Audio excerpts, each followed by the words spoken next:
معمولی مثال دوں تو آپ کسی ملک میں اگر جاتے ہیں اور اس ملک میں جانے کے بعد اس کے قوانین توڑتے ہیں، اور توڑنے کے بعد اگر آپ کو گرفتار یا پکڑا جاتا ہے یا گرفتار نہ کیا جائے لیکن فائن آپ کو بھرنے کے لیے کہا جاتا ہے کہ یہ قانون ٹوٹا ہے، تو آپ کیا کہیں گے؟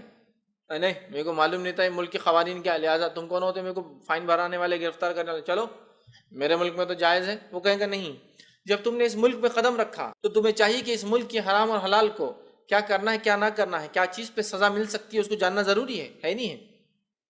ہندوستان میں اگر کوئی سگنل توڑ دے تو کیا سزا ملے گی؟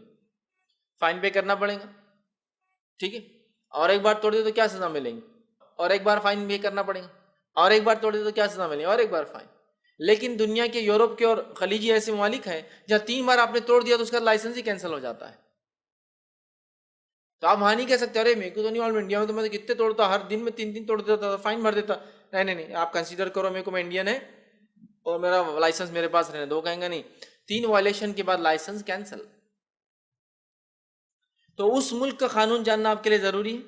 کچھ چیزیں تو ایسی ہوتی ہیں جو ہمارے پاس معمولی ہیں لیکن وہاں باعث سزا ہوتی ہے، اس کو جاننا ضروری ہے۔ لوگ حج کو جاتے ہیں، ہندوستان کے اندر خشخش جیسی چیز سے کون بچتا ہے؟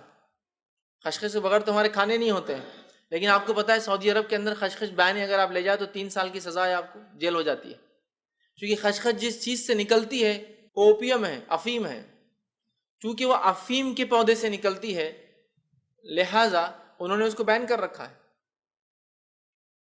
ٹھیک ہے۔ وہ خشخش کے دانے میں نشہ نہیں ہے لیکن ان کا کہنا جس سے لگتی ہے اور جس سے سب چیز ہوتی ہے وہ تو اصل شر ہے۔ اوپیم، افیم جو بولتے ہیں نا، افیم، وہ افیم کی جھاڑ پہ لگتی ہے خشخش، وہ اس کے جو دانے ہوتے ہیں، اس کا جو پھول ہوتا ہے اس کے اندر کے دانے ہیں وہ ہے خشخش، تو انہوں نے بین کر رکھا ہے۔ تو آپ دیکھیے ایک معمولی اشیاء ہندوستان میں لیکن وہاں حرام ہے، جیل ہے آپ کو 3 سال کی۔ تو حاجی کو بتایا جاتا ہے دیکھو حاجی سب کچھ لے جاؤ، خشخش مت لے جانا، پکڑے جاؤں گے تو بولنا نہیں، پھر 3 سال تک وہیں رہ جاؤ، حج بھی گیا، عبادت تو گئی، اور 3 سال پھر جیل کی سزائیں بھگتو، اور اس کے بعد بھی پتہ نہیں پھر کیا حالت ہوں گے اور کن وسیلوں سے تم کو چھڑا کے لانا پڑے گا۔ تو یہ ہوتا قانون۔ تو اگر ہم یہ کہیں کہ ہم مسلمان پیدا ہوئے اور ہم کو اپنا قانون نہیں پتہ حرام اور حلال کا، تو کیا اللہ کے پاس یہ دلیل بن سکتی ہے اپنے آپ کو بچانے کی؟ جب ملکوں میں دلیل نہیں بن سکتی آپ کی غلطی اور خطا، تو پھر اللہ کے پاس کیسے دلیل بنے گی؟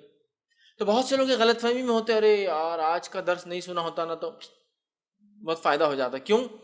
تو آج حرام کی باتیں ہوئی پوری، سنتا نہیں تو عمل نہیں کرنا پڑتا، عمل نہیں کرنا پڑتا اللہ پوچھتا بھی نہیں، اب سن لیا تو پھنس بھی گیا، عمل بھی کرنا پڑے گا اور اب گناہ بھی شروع ہو گیا۔ تو میرے بھائی یہ بات یاد رکھیے، حرام اور حلال واضح ہے، حلال کرو گے تو اجر ملتا جائیں گا، حرام کرو گے تو گناہ جمع ہوتے جائیں گے، چاہے تم کو پتہ ہو یا نہ ہو۔ تو لہٰذا اپنے دین اور اپنے شریعت کا علم حاصل کرنا مجھ پر آپ پر فرض ہے۔